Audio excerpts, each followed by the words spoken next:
मणिमारन जी, मैं अगला सवाल आपसे लूंगा। आपको दो सवालों के जवाब देने होंगे, एक जो मैं करूंगा और एक जो सवाल मुकेश जी ने किया है। एक बैंकर के रूप में ये बताइए, और आप आईबॉक के पदाधिकारी भी हैं, प्रॉब्लम क्या है? अगर प्राइवेटाइजेशन हो ही गया तो आपको क्या प्रॉब्लम है, उससे क्या समस्याएं हैं, आपको क्या लगता है एक बैंकर के रूप में? मैं एक बात और बढ़ा दूं यहाँ पर, आप लोगों की सैलरीज बढ़ जाएंगी, इंटरफेरेंसेस कम हो जाएंगे, फिर क्या प्रॉब्लम है प्राइवेटाइजेशन में? Thank you, sir. You asked a right question to us. What is the problem for the bankers if the banks are privatized? Of course, I may be able to reply other questions posed by others also. But if you ask this question, even I may dare to say that we may not be having much problem, but it is not good for this country's economy. And now one person from private industry, he is from the industry, both have told that. In the private banks, their experience is very, very less. I mean, very bad rather. He was telling even this growth rate of the MSME lending by the private sector. That is the reply also he has given, answer also he has given why. 11 banks were brought under the PCA. That is the reason that some of the banks were not able to extend the loans to them. But in actual terms, maybe growth rate may be more in the private bank. But in actual terms, extending finance to the MSME sector from the public sector bank is still more. Even the 11 banks are under PCA. It is the fact. Sir, if you see this, any industry can become the privatized. But you must see that which industry. Suppose a manufacturing industry, a service industry, those industries can be privatized. But an industry which is extending the capital support to the development of the country, whether it is advisable to be in the hands of the private sector, that is to be seen. It is very, very important. Because if you go through the nationalization objective, government was very clear. To utilize the other factors of production, the capital should be in the hands of the government. Then only it can be effectively deployed. People will not cheat anybody. See, even if a private industry fails, perhaps a few of the shareholders, that promoter may lose money. But if the banking sector, if it is the private hands, fails, not only that, innocent depositors also will lose their capital. That is the reason that the government wanted, originally when it was nationalized, to keep the capital in the hands of the government sector. And so far in the banking industry, government has changed their policy thrice. One is 1969 nationalization. In 1991, they changed the policy of reducing the government holding in the public sector bank and reintroducing the private sector. That is how ICICI Bank, HDFC Bank and all came into existence. Now, presently people are talking about some of the private banks have shown a success like ICICI or HDFC as a model for the private bank. But there are certain banks, private banks, which started its functioning after 91, failed also. Global Trust Bank failed. It was taken over by the OBC. नहीं, समस्याएं और भी हैं। अभी चंदा कोचर की समस्या है, axis bank की समस्या है, समस्याएं तो बहुत सारी वहां भी हैं। Yes. ऐसा नहीं है। Yes. अभी तो अभी हाल फिलहाल की समस्याएं हैं। Yeah, even private banks, even now they are showing the. But what we will have to see is what kind of business mix the private sector banks will do, what kind of business mix the nationalized banks will do that. Though these reverse merger projects, this HDFC Bank, HDFC and ICICI Bank, they became the bank. And now they have chosen the product. Now they are going more towards the retail, as he was telling that. And what is the use of having such a big bank with a big capital and mobilizing the huge resources from the public and going and lending only for the inputs? Whereas in the public sector bank, as a commitment to the development of the nation, we are the persons that extended all kinds of financial assistance for the entire infrastructure projects. So there is a compulsion on the public sector bank to help the country to prosperous, whereas that compulsion is primarily not there with the private sector banks. But now what is happening today is slowly the government is trying to push the private sector. You told that first we will discuss the private and the merger. But we are having an apprehension. The merger is the precursor to the privatization. It has to be linked actually. Because it is all going by this 2008 after this economic meltdown took place. We also told that this America has extended the finance to the private sector banks when it is failed.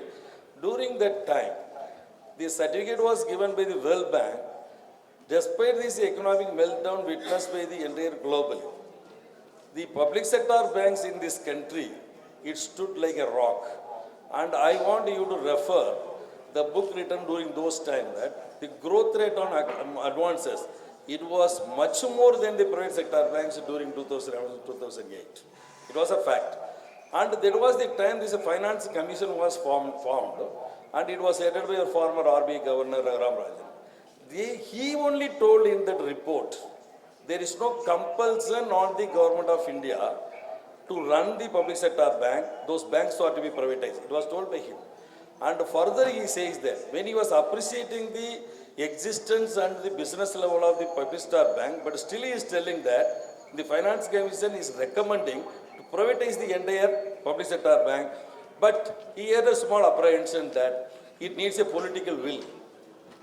Till that the political will comes, merger among the public sector can be thought of. It was written in the 2008 Finance Commission report. That's what happening today. So they have decided now.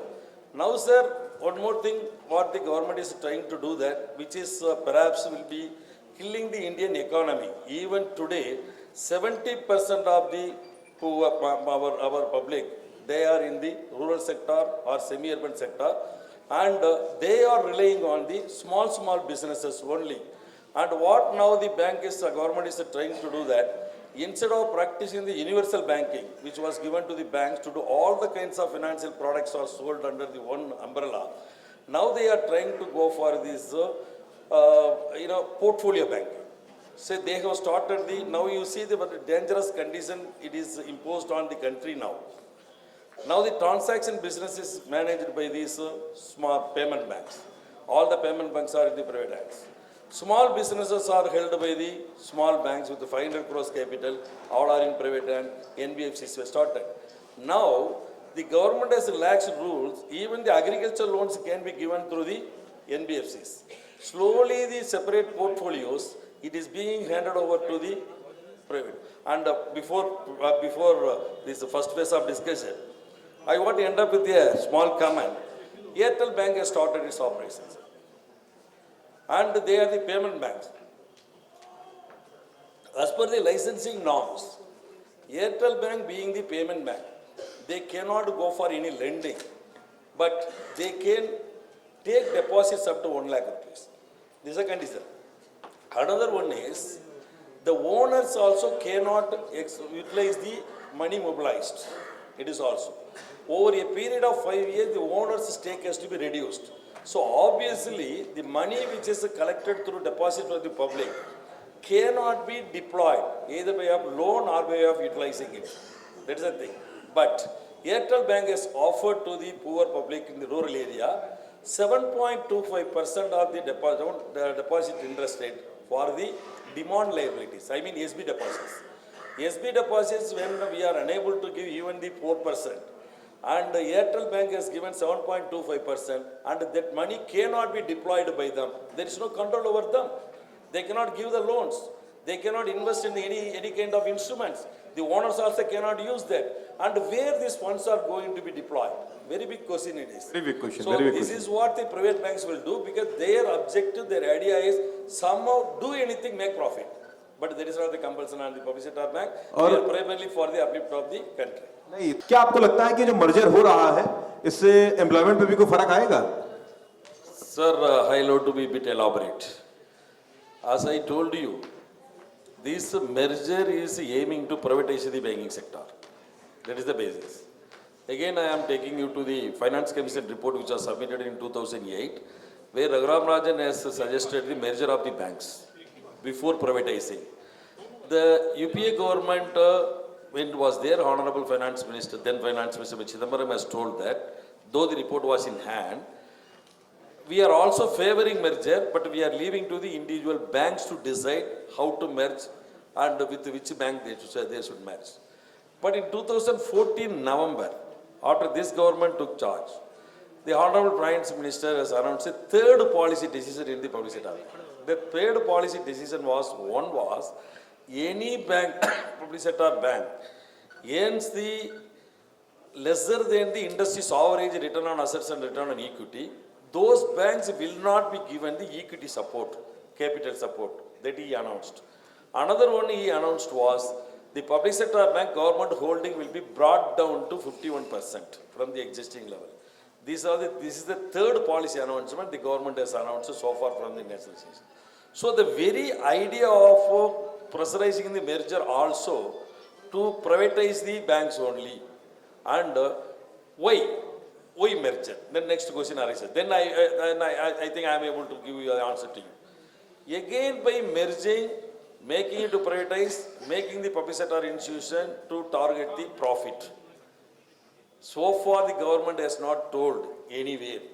This is the objective of the privatization. It is only, we are only guessing. One guess is too big to fall. That's what they are telling. Too big to fail. They are telling that without referring this layman case. Even Layman Bank, which was one of the biggest bank, also failed. And ICICI Bank, if you are really calculating the everything, it is also already failed.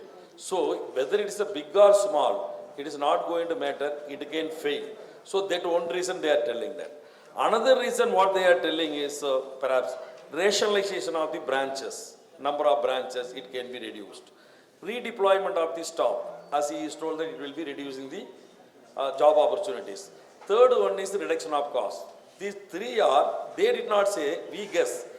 Otherwise, there is no meaning for effecting this merger at all. So the rationalization of the branches or redeploying the staff and reducing the cost of the banking activities. Again, it is to aim the profit to be earned by the public sector bank. Primarily, public sector bank was not formed to earn the profit.